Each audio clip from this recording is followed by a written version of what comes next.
सुप्रभात बहनों।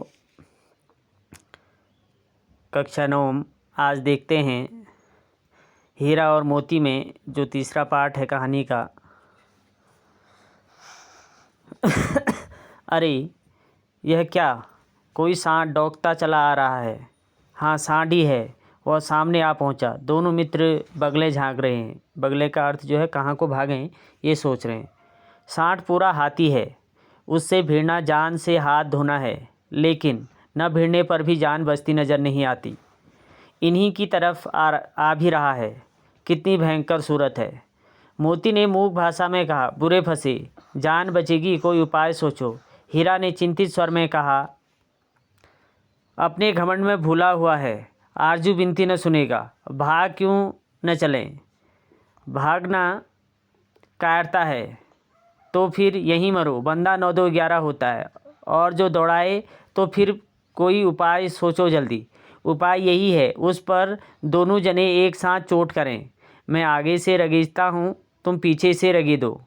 दोहरी मार पड़ेगी तो भाग खड़ा होगा।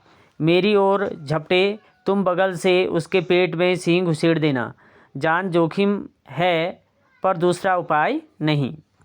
दोनों मित्र जान हथेली पर लेकर लपके। सांड को भी संगठित शत्रुओं से लड़ने का तजर्बा न था। वह तो एक शत्रु से मल्ल युद्ध करने का आदी था। ज्यों ही हीरा पर झपटा, मोती ने पीछे से दौड़ाया। सांड उसकी तरफ मुड़ा तो हीरा ने रगेदा। सांड चाहता था कि एक एक करके दोनों को गिरा ले, पर ये दोनों भी उस्ताद थे, उसे वह अवसर न देते थे। एक सांड झल्लाकर हीरा का अंत करने के लिए चला कि मोती ने बगल से आकर पेट में सींग भोंक दिया। सांड क्रोध में आकर पीछे फिरा तो हीरा ने दूसरे पहलू से सींग चुभा दिया।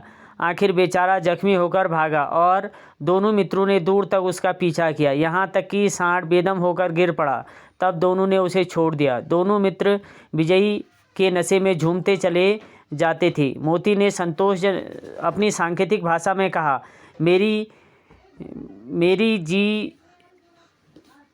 मेरी जी तो चाहता है कि बच्चा को मार ही डालूं। हीरा ने तिरस्कार किया। गिरे हुए बैरी पर सींग न चलाना चाहिए, यह सब ढोंग है। बैरी को ऐसा मारना चाहिए कि फिर न उठे। अब घर कैसे पहुँचें वह सोचो, पहले कुछ खा लें तो सोचें। सामने मटर की खेत था ही, मोती उसमें घुस गया। हीरा मना करता रहा पर उसने एक न सुनी। अभी दो ही 4 ग्रास खाए थे कि 2 आदमी लाठियाँ लेकर दौड़ पड़े और दोनों मित्रों को घेर लिया। हीरा तो मेड़ पर था, निकल गया। मोती सींचे हुए खेत में था, उसके खुर कीचड़ में धंसने लगे, न भाग सका। पकड़ लिया। हीरा ने देखा संगी संकट में है तो लौट पड़ा, फंसेंगे तो दोनों फंसेंगे। रखवालों ने उसे भी पकड़ लिया। प्रातःकाल दोनों मित्र कांजी हाउस में बंद कर दिए गए। दोनों मित्रों को जीवन में पहली बार ऐसा सबिका पड़ा कि सारा दिन बीत गया और खाने को एक तिनका भी न मिला। समझ में न आता था यह कैसा स्वामी है। इससे तो गया फिर भी अच्छा था। यहाँ कई भैंसें थी, कई बकरियाँ, कई घोड़े, कई गधे, पर किसी के सामने चारा न था। सब जमीन पर मुर्दों की तरह पड़े थे। कई तो इतने कमज़ोर हो गए थे कि खड़े भी न हो सकते थे। सारा दिन दोनों मित्र फाटक की ओर टकटकी लगाए ताकते रहे, पर कोई चारा लेकर आता न दिखाई दिया। तब दोनों ने दीवार की नमकीन मिट्टी चाटनी शुरू की, पर इससे क्या तृप्ति होती। रात को भी जब कुछ भोजन न मिला तो हीरा के दिल में विद्रोह की ज्वाला दहक उठी।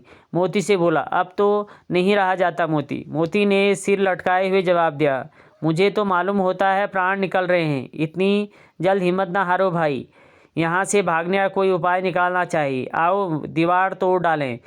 मुझसे तो अब कुछ नहीं होगा। बस इसी बूते पर अकड़ते थे, सारी अकड़ निकल गई। बाड़े की दीवार कच्ची थी।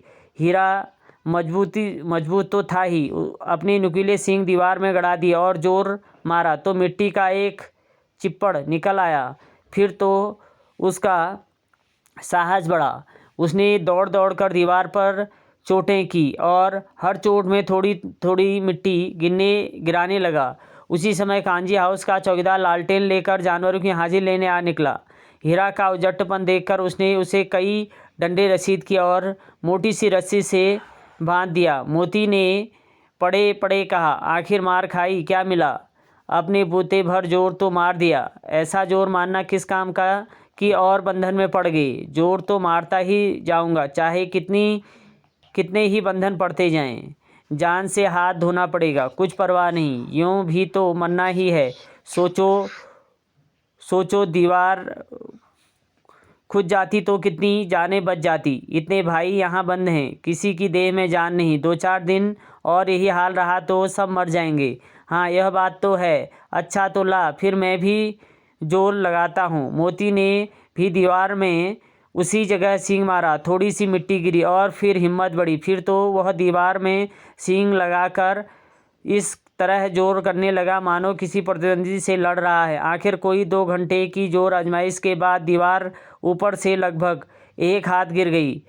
उसने दूनी शक्ति से दूसरा धक्का मारा तो आधी दीवार गिर पड़ी। दीवार का गिरना था कि आधमरे से पड़े हुए सभी जानवर चेत उठे। तीनों घोड़ियाँ सरपट भाग निकली, फिर बकरियाँ निकली, इसके बाद भैंस खिसक गई, पर गधे अभी तक ज्यों के त्यों खड़े थे। हीरा ने पूछा, तुम दोनों क्यों नहीं भाग जाते? एक गधे ने कहा, जो कहीं फिर पकड़ लिए जाएं तो क्या हरज है, अभी तो भागने का अवसर है, हमें तो डर लगता है, हम यहीं पड़े रहेंगे। आधी रात से ऊपर आ चुकी थी। दोनों गधे अभी तक खड़े सोच रहे थे कि भागें या न भागें, और मोती अपने मित्र की रस्सी तोड़ने में लगा हुआ था। जब वह हार गया तो हीरा ने कहा, तुम जाओ, मुझे यहीं पड़ा रहने दो, शायद कहीं भेंट हो जाए। मोती ने आंखों में आंसू लाकर कहा, तुम मुझे इतना स्वार्थी समझते हो हीरा? हम और तुम इतने दिनों एक साथ रहे, आज तुम विपत्ति में पड़ गए तो मैं तुम्हें छोड़कर अलग हो जाऊं? हीरा ने कहा, बहुत मार पड़ेगी, लोग समझ जाएंगे यह तुम्हारी शरारत है। मोती गर्व से बोला, जिस अपराध के लिए तुम्हारे गले में बंधन पड़ा उसके लिए अगर मुझ पर मार पड़े तो क्या चिंता। इतना तो हो ही गया कि 9-10 प्राणियों की जान बच गई, वे सब आशीर्वाद देंगे। यही कहते हुए मोती ने दोनों गधों को सींग से मार मार कर बाड़े से बाहर निकाला और तब अपने बंधु के पास आकर सो रहा। भोर होते ही मुंशी और चौकीदार तथा अन्य कर्मचारियों में कैसी खलबली मची, इसके लिखने की ज़रूरत नहीं। बस इतना ही काफ़ी है कि मोती की खूब मरम्मत हुई, उसे भी मोटी रस्सी से बांध दिया गया।